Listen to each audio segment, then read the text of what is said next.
Ladies and gentlemen, welcome back to my channel. This is your boy FlyIslandGuy. Today we are back in Abaco. As you can see, the weather isn't the best. It's a little bit rainy. We have some gusty winds in the area as well. We'll check the weather report once we get into the cockpit. But we're going to be heading down to Cuba, as I mentioned before. In the VisionJet, we're going to be doing we're going to be doing South America, so we're going to be flying around down there for a little bit, kind of seeing what's happening. Hopefully, kind of making our way down south in South America, and then probably working our way back up. We'll see what happens.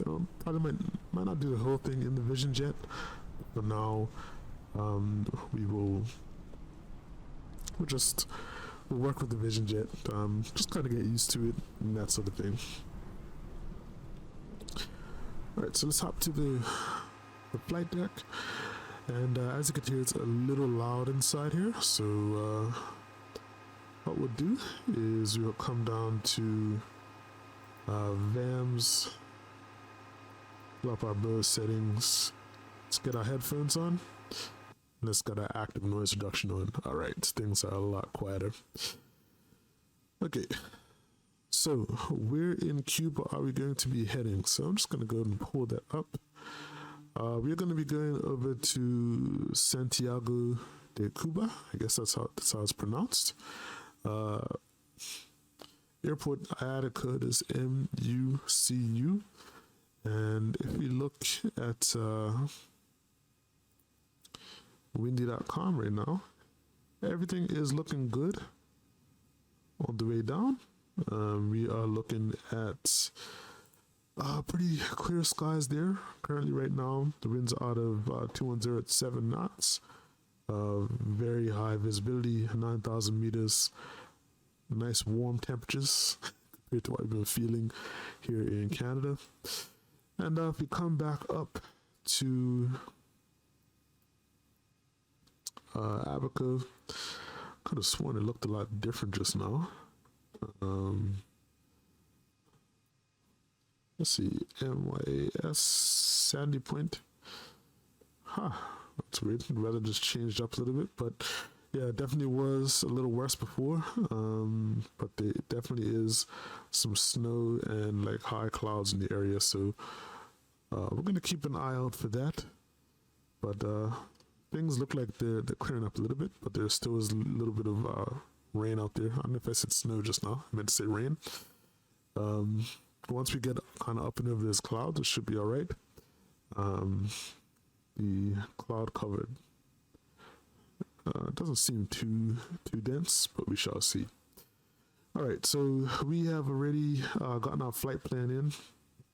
Scheduled flight time today. We're looking at about 1 hour and 43 minutes in the air. And we're going to be departing from here, Sandy Point. We're going to be departing runway 28. So that's going to be, we're going to have to kind of turn right and taxi up to the runway before we head out. Okay. Cruise altitude is 30,000 feet, which you already have plugged in.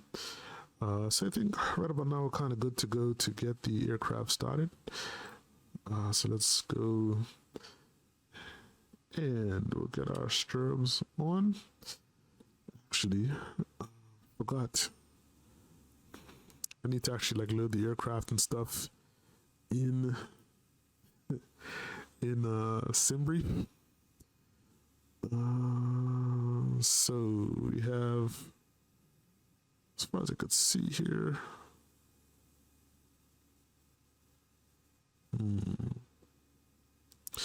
We actually have 106 pounds of cargo, and we have some passengers. So I think I plugged my numbers in wrong for SimBrief. So I'm just gonna go back and correct that real quick. So I could have sworn that we had 6 passengers, but I might have been looking at the wrong thing.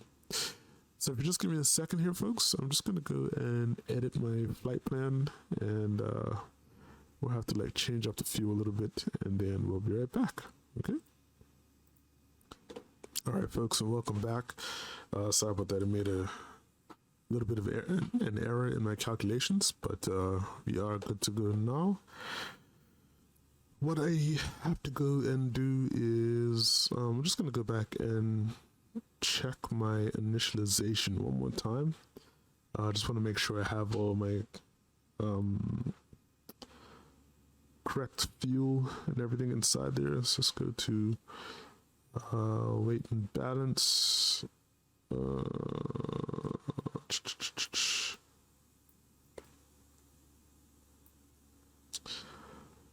Weight and balance seems okay. Internet connection was lost. That's kind of weird. Don't know what's happening there. Initial fuel. Let's do the fob sync again. Make sure we have our correct fuel inside there. And I think weight and balance should be all right. So we'll go ahead and accept our initialization now.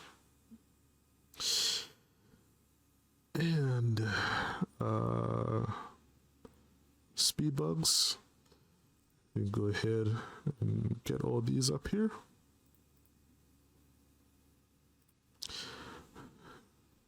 Good to go. And so I think we're all ready to go.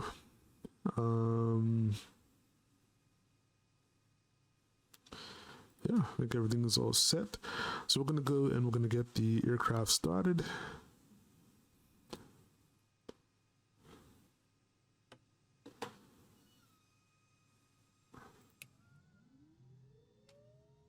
Your flight will be monitored until you land and shut down the engines.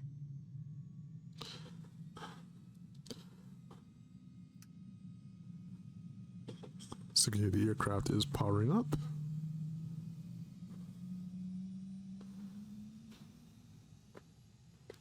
Now what we're going to do is we're going to get rid of all of these warnings here. So we'll get the master oxygen on, fresh air. Repeat, get that on as well. Not going to turn on our landing lights yet. Generators can come on. And don't need any ice protection either. It's really warm here in the Caribbean.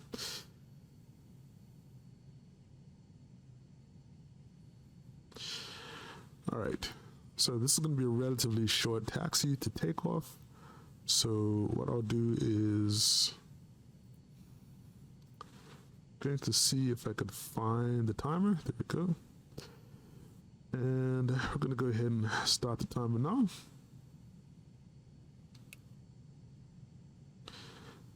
Setting the first notch of flaps. I'm just going to go outside to make sure it's good to go. Yep.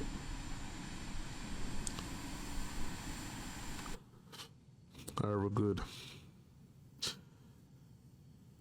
Cool. So we are ready to taxi, folks. So yeah. Gonna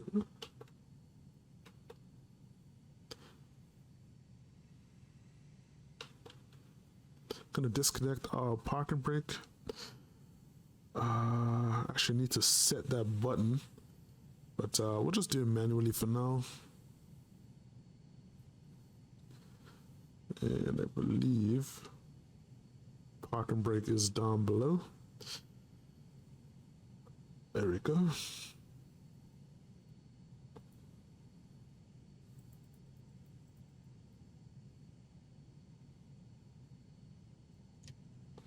That's weird. The button's a little off.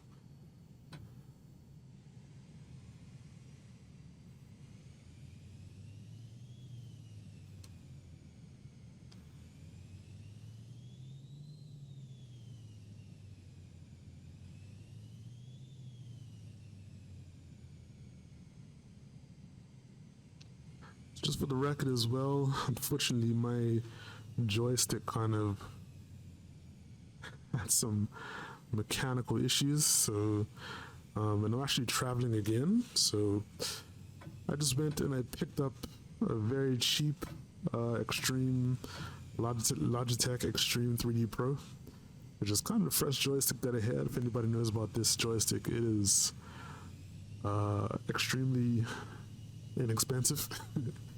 So if anybody wants to get a joystick and they need something kind of simple, Extreme 3D Pro is probably the best bang for your buck. And I'm just gonna hang on to that until I can either get a replacement joystick for the one that I have, or kind of get the parts to fix it.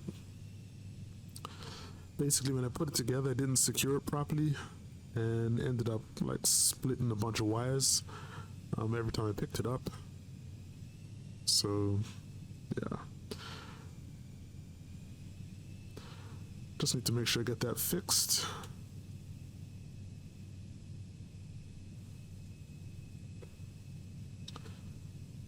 I think I also need to calibrate this guy a little bit as well. It's drifting off to the left when I let it go, which is not exactly what we want. All right.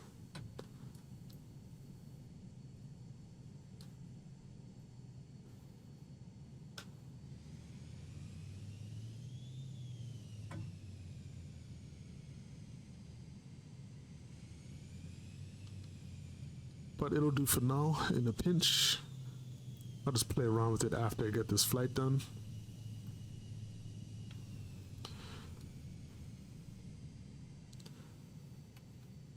Okay, so what I'm gonna do is, I thought I had set the parking brake. That's the button for parking brake. Okay, what I'm gonna do, I'm gonna turn the timer on. I already did, I forgot about that. We're gonna get our landing lights on. And we're gonna go into takeoff mode. One of the commenters, shout out to them, said that it's somewhere around, I believe it's this button here. It's just kind of really difficult to hit.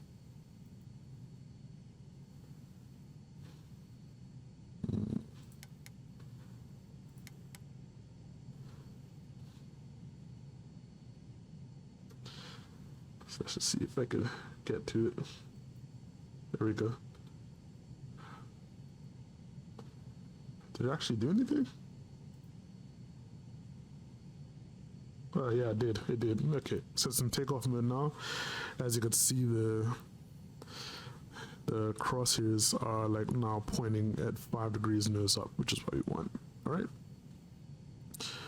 Okay, ready to go, folks. We are going to set our thrust all the way for takeoff, and we have nav source set to GPS, so we should be good to go.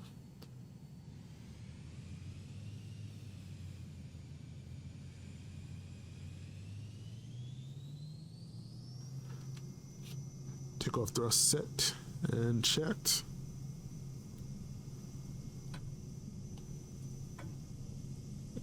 Airspeed is alive, and we're looking for 90 knots. Just trying to steady it.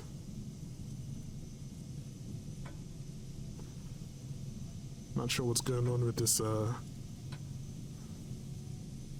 sliding from left and right. We're gonna rotate. Airborne time logged. We're up.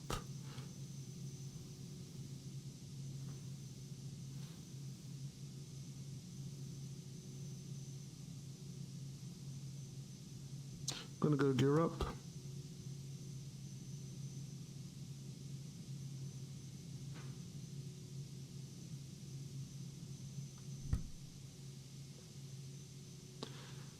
And flaps can come up as well.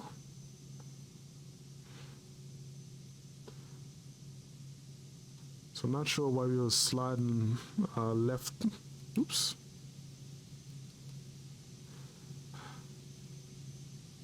Not sure why we were sliding left and right like that just now.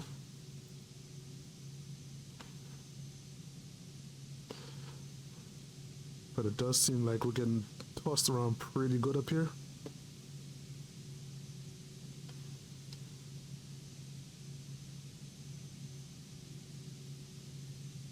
Okay. So what I'm gonna do is gonna get a flight level change turned on, and we're gonna go nav mode and autopilot set. Should start turning now. As you can see, lots and lots of showers in the area.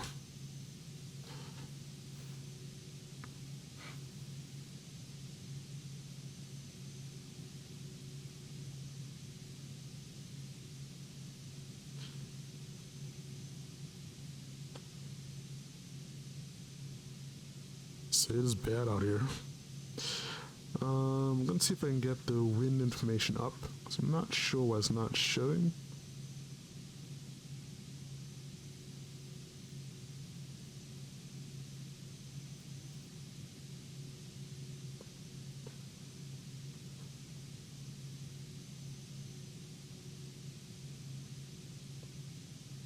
I don't see the wind information on here. 50 settings, wind is off.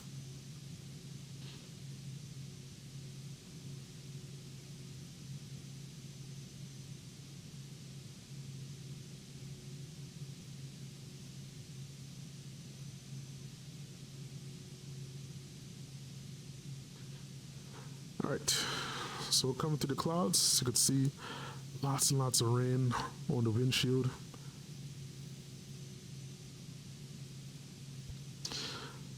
I think what I'm going to do, I forgot to calibrate the joystick before I started using it. It's just been a really long time since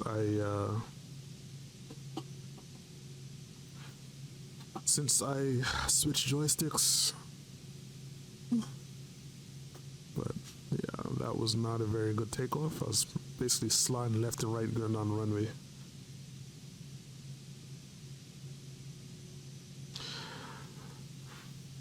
So right now doing a casual climb out, about 164 knots, probably a little higher than we should be doing, but not too worried about that. We're very light today. I thought we had 6 passengers, but actually 2 passengers today, and we're about half a tank of fuel.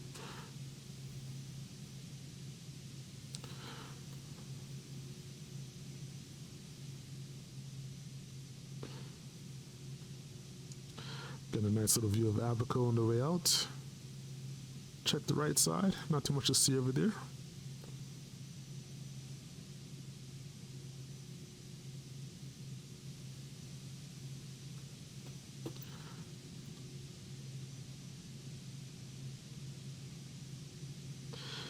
So I'm kind of wondering if it was related to the wind, or if it's just like my joystick being messed up while we were kind of snaking down the runway. But I'm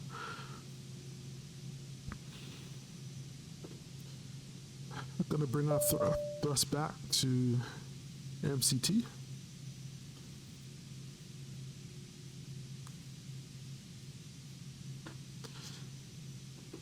So if anybody is not sure what MCT is, I think it stands for like maximum continuous thrust, something like that.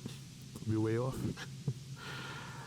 But you normally push, you pull the throttles back into this setting when you've completed your takeoff, and you pretty much leave it there for the entire flight, and it manages your thrust.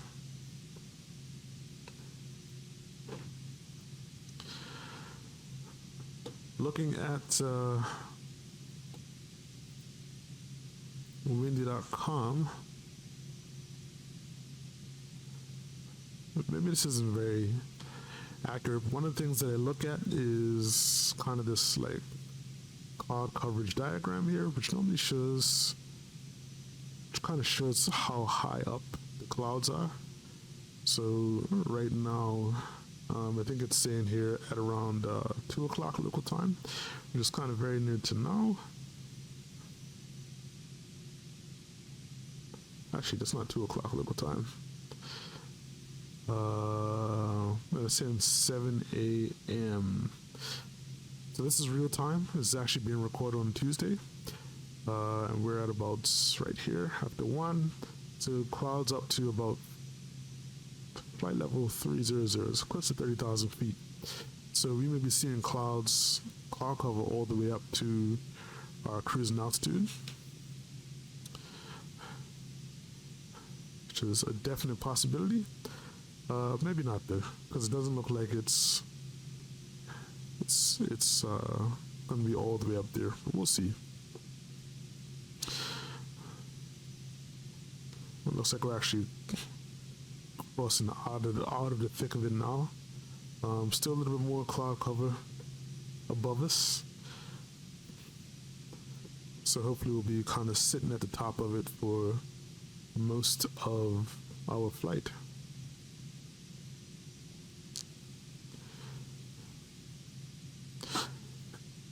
Then outside of that, it should be smooth sailing. As I said, pretty clear skies all the way down to Santiago de Cuba in Cuba.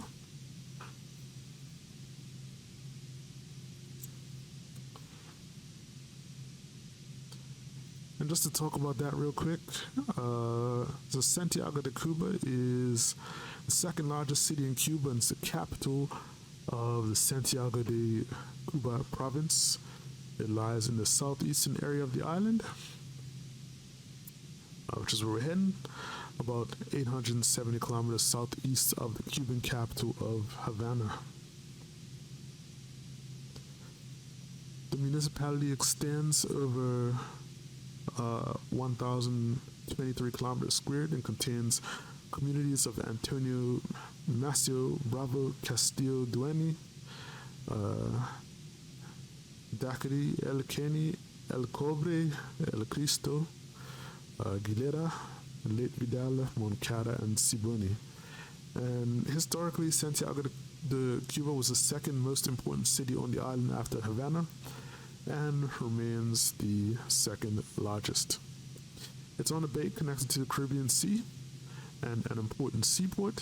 And in the 2012 population census, the city of Santiago de Cuba recorded a population of 431,000 people.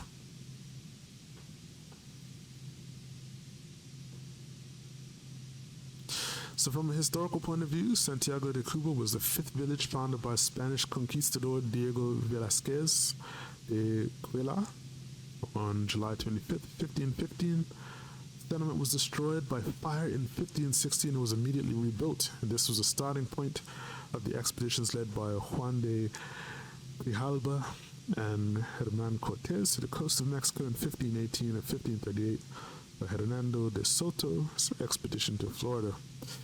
First cathedral was built in the city in 1528, and from 1522 until 1589, Santiago was the capital of the Spanish colony of Cuba. The city was plundered by French forces in 1553 and by English forces in 1603, though Europe. And more than 50 years later, the English raided again in 1662 under Christopher Mings. The city had a huge influx of French and British immigrants in the late 18th and 19th centuries, and some 18,000 Saint Dominican refugees, both ethnic French whites and free people of color, and African freedmen came from San Domingue in the summer of 1803 during the last days of the Haitian slave revolt, which started in 1791. Other refugees had emigrated from San Domingue earlier in the revolution. Haiti declared its independence as a republic in 1804. So the French were withdrawing surviving troops after suffering heavy losses from warfare and yellow fever. The immigrants, who included freedmen, as France had abolished slavery on San Domingue, struggled to maintain their freedom in Cuba, which was still a slave society. Cuba initially allowed only white refugees, women of color, children, and loyal domestics to land.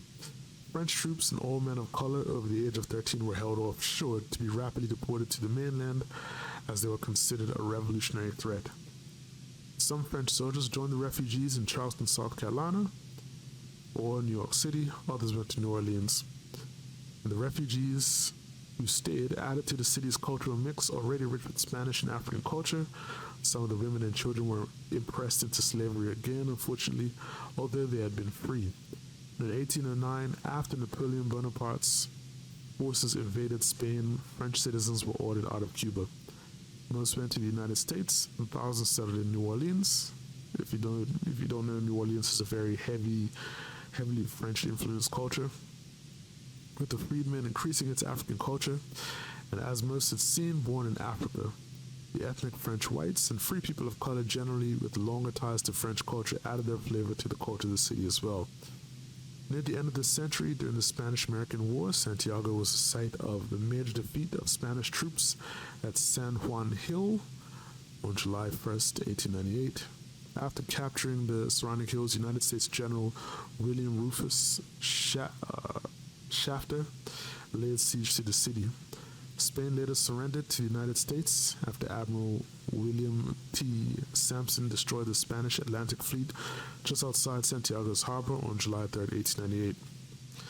Cuba had declared independence from Spain but was occupied by U.S. troops for several years, and historians suggested they were there to ensure the sugar economy continued to be productive.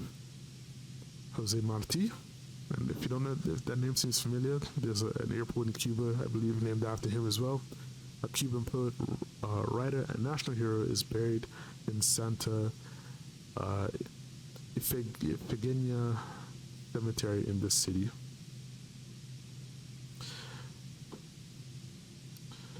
So Santiago was home of the 20th century revolutionary hero Frank Paez, and on July 26, 1953, the Cuban Revolution began with an ill-prepared armed attack on the Moncada barracks by a small contingent of rebels led by Fidel Castro. And shortly after this disastrous incident, Paez began talking with students and young working people, informally drawing around him what became an extremely effective urban revolutionary alliance. He and his followers developed highly organized cells coordinating a large-scale urban resistance that became instrumental in the success of the Cuban Revolution. Paez's group prepared carefully accruing weapons, collecting money, collecting medical supplies. They published a cheap newsletter that reported news critical of the government, attempting to counter Batista's censorship of the mainline press. And in the summer of 1955, Paez's organization merged with Castro's July 26 movement, and Paez became the leader of the new organization in Orient province. 2 years later, he was betrayed to the police and was fatally shot after his capture. And on January 1st, 1959, Fidel Castro proclaimed the city of the Cuban Revolution from a balcony on Santiago de Cuba's City Hall. The ashes of Paez were interred in Santa Ifigenia Cemetery, where Marti had been buried. So just a couple more interesting facts. Santiago de Cuba was the hometown of poet Jose Maria Heredia. The Teatro Heredia, which hosts theater and cultural events, is named in his honor, and the mural relief portrait of the building facade depicts Juan Almeida Bosque, a commander of insurgent forces in the Cuban Revolution. It's the birthplace of the world-famous Bacardi brand. Did not know that, which was started by Facundo Bacardi Masso in 1862. And now houses a museum that displays the extensive art collection of the Bacardi family. And Santiago de Cuba is well known for its cultural life. Some of Cuba's most famous musicians, including Compe Segundo, Ibrahim Ferrer, and Eliades Ochoa, all of whom participated in the film Buena Vista Social Club, and trova composer Nico Saquito, were born in the city or in one of the villages surrounding it, and they have continued to the typical country-like music of the city. Santiago de Cuba is well known for its traditional music, most notably son, from which salsa have been derived, and the city celebrates Carnival in July Although it typically precedes Lent, with the city preoccupied with the holiday, Castro chose July 26th to enter undetected into the city to assault the Moncada barracks. During Carnival, traditional conga music is played in the streets on a traditional pentatonic trumpet, called the trompeta china. The city features several historic architectural styles from Baroque to Neoclassical, and many colonial buildings have huge windows and balconies where people can enjoy views of the steep streets and wooded hills. Sorry, I don't have my glasses on. Preserved historical treasures include the first Spanish dwelling in the Americas, the first cathedral in Cuba, Cobre Mine, the first copper mine opened in the Americas, and the first Cuban museum. Also, the local citadel of San Pedro de la Roca is inscribed in the UNESCO World Heritage List as the most complete, best preserved example of Spanish-American military architecture based on Italian and Renaissance design principles. The local citadel of San Pedro de la Roca, I just read that. The Bacanal Park was inscribed in the UNESCO World Heritage Biosphere Reserve List in 1987. So there's some other kind of little small facts here about Santiago de Cuba, but I'm going to leave it here for now. We are nearing our cruising altitude of 30,000 feet. I'll also just go to standard and have a little bit of a ways to go, I can imagine.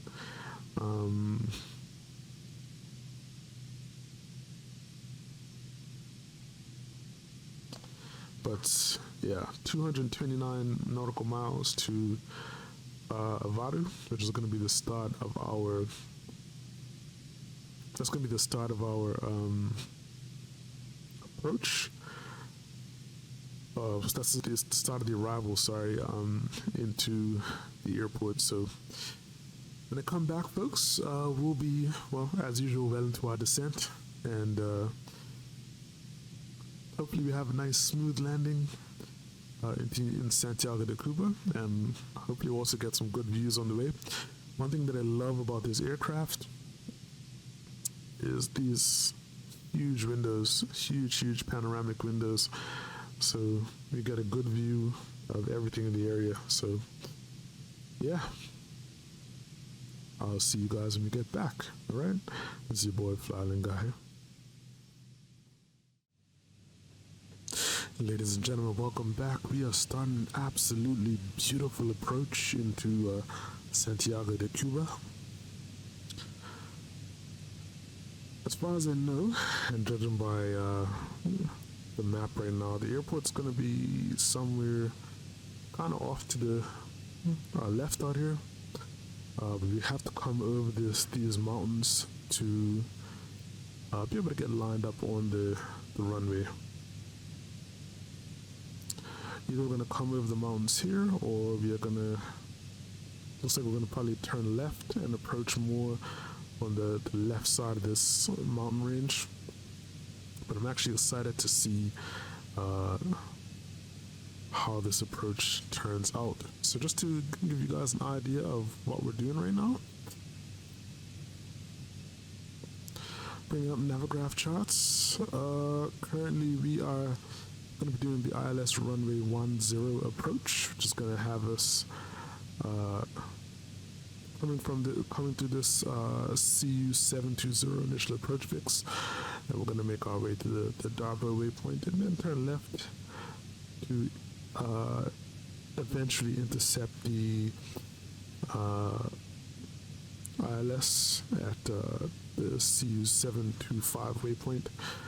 I'm going to put in our minimums, which will be 510 feet. It looks like we also have minimums for this waypoint here as well, which is 3,000 feet. But I'm going to go with 510 for now.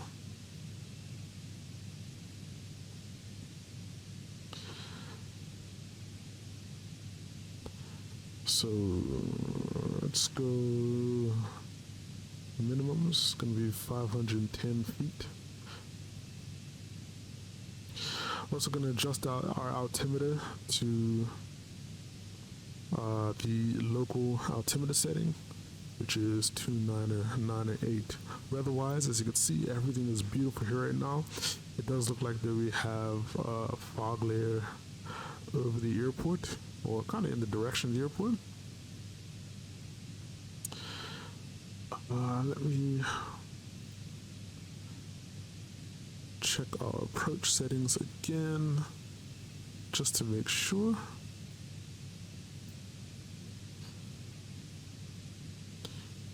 So yeah, we're supposed to be at 6,000 feet at C720. We're about to approach 6,000 feet now. And once we get there, I will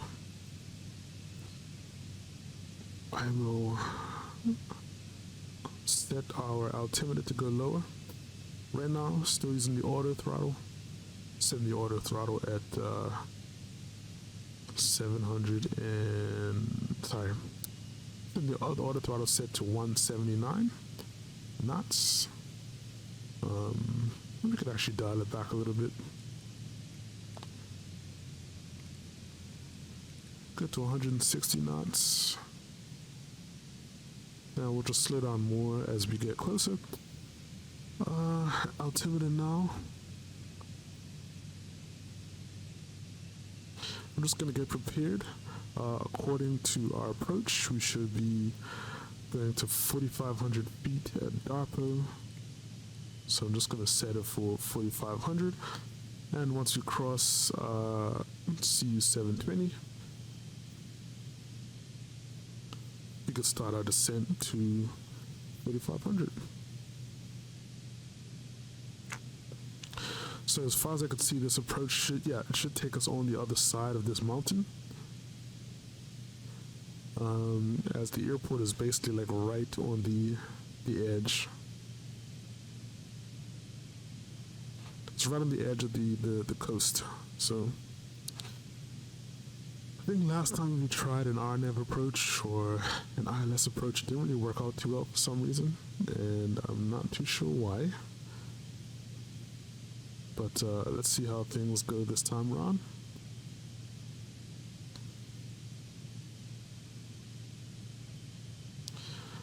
Overall though, as I normally say, it's been a great flight. Like once we got out of that bad weather in the Bahamas, it's been pretty great weather ever since. I'll just double check. MUCU current temperatures or current weather here. We're looking at winds out of 220 at 7 knots.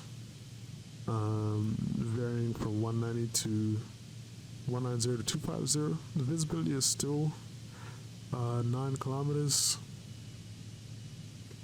Some clouds, a few clouds at 2,000 feet. Temperature is 290. Heading towards DARPO now. So temperature is 29 degrees, not 290.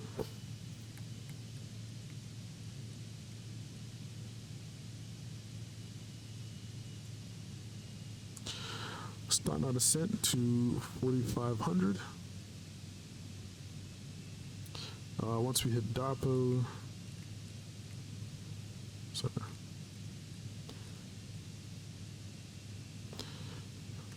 once we hit DARPO, we should be able to get on to 3,000 feet. And we should be hitting DARPO pretty quickly. So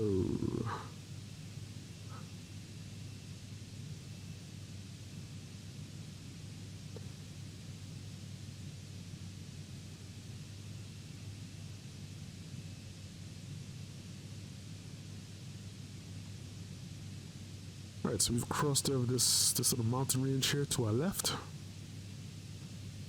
And we're going to be heading over this way for landing.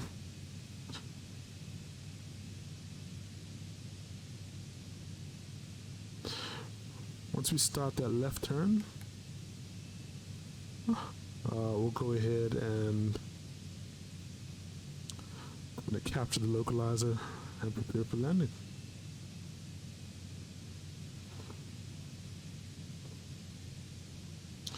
I already have nav set to the correct frequency, which is 110.7. It looks like, yep, it's tuned it as well. We have bearing 1 pointing to that frequency. That's looking good. Okay.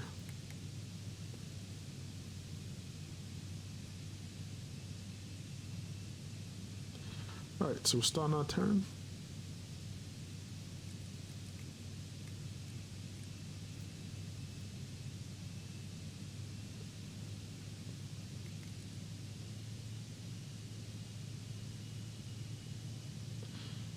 Alright, so we're gonna go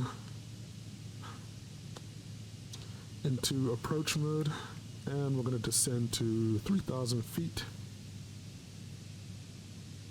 Oh, looks like we're already on the localizer, which is good. Or on the glide slope.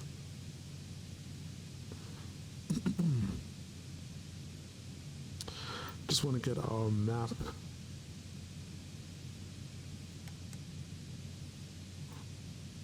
Yeah, properly lined up. There we go. Absolutely perfect.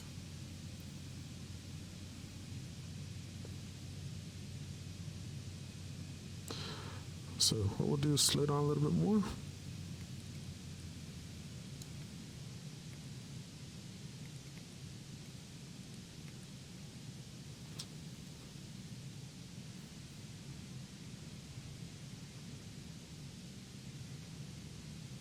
Let's see. According to the wind, we have a little bit of a crosswind. Nothing major. There's a lot of fog over the airport right now. So luckily we did choose an ILS approach, so should be able to let the instruments guide us down. Gonna do press notch your flaps.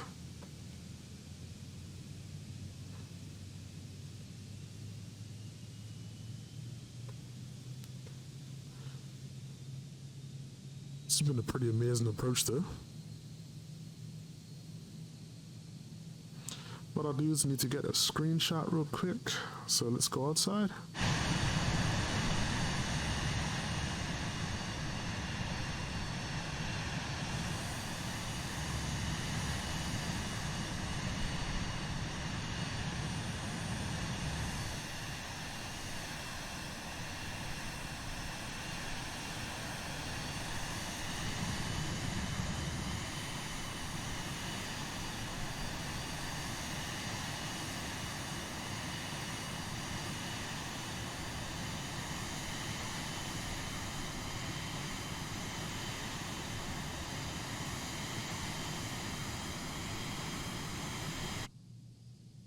Alright. I'm seeing a little bit of ghosting going on with the graphics, but that's fine.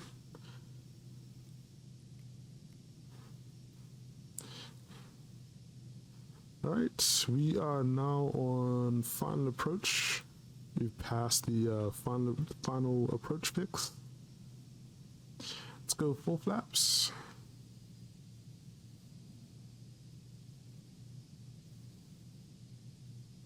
And gear down.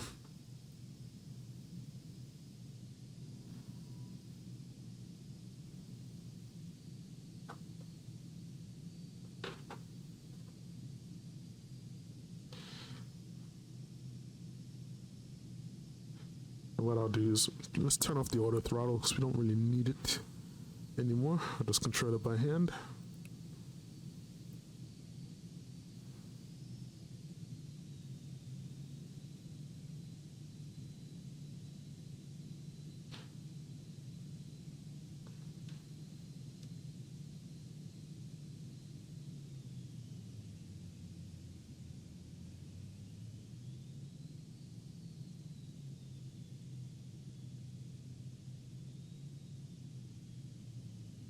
Now all I'm doing right now is I'm just trying to keep the little green glide slope indicator. Just keep that in the center.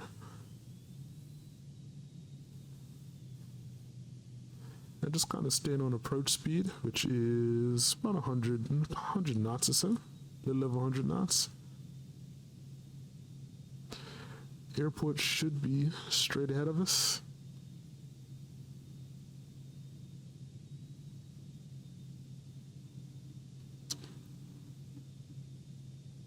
All right.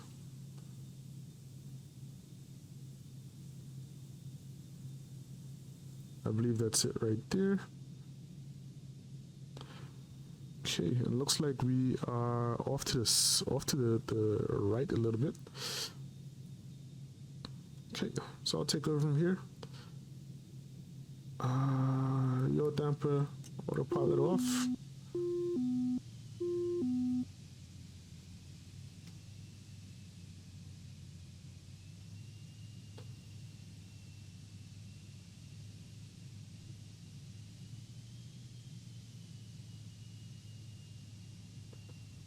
Beautiful though.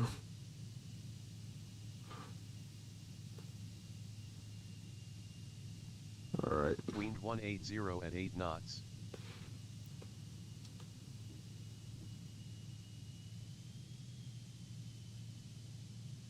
So I'm not too sure how this aircraft is going to perform when we land.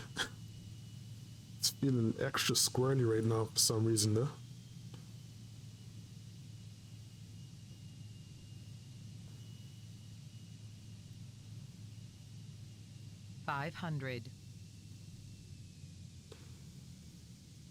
Okay.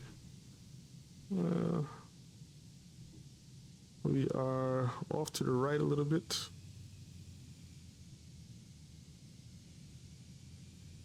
Yeah, there we go. Better lined up.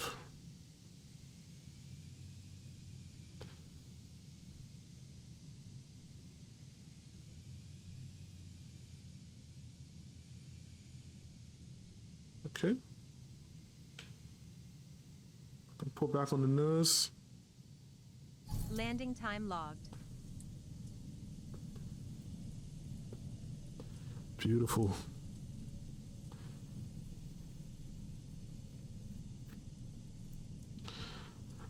All right. Don't know why that felt so weird when I landed. Normally this plane is pretty steady on landing.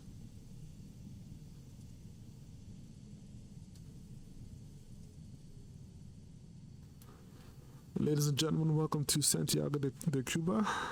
Local time is about 3:10 p.m.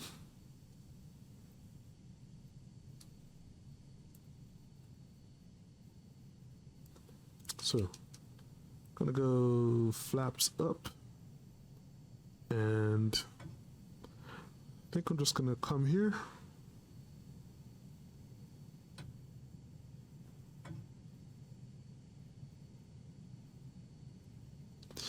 All right, so while we're taxiing slowly, let's get cleaned up a little bit. Flight director is off.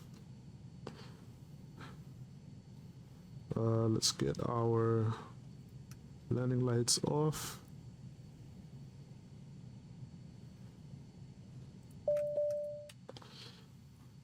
Get all of our bleeds and all that off. We don't really need that now.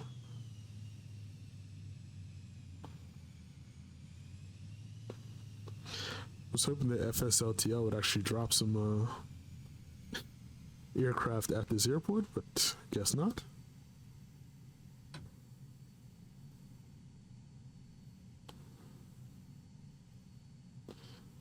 Right.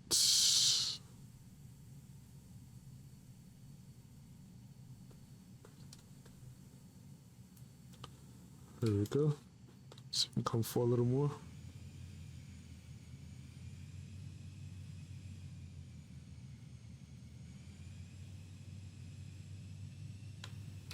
There we go. All right. Parking brake is on. can get our strobes off and engine stop. Engine off time logged. The flight is finished. It has been monitored by On Air. So that is it, folks. Nice smooth landing here in Santiago de Cuba. We are going to be continuing our flight down into South America, as I mentioned before, so I'm really looking forward to that. We're also trying to finish up our Canadian tour, so I'm hoping to have all of that done really soon. But in the meantime, folks, make sure to like, comment, and subscribe. Share this video if you see fit. This is your boy FlyIslandGuy saying stay safe and most importantly, stay fly. I'm out. Peace.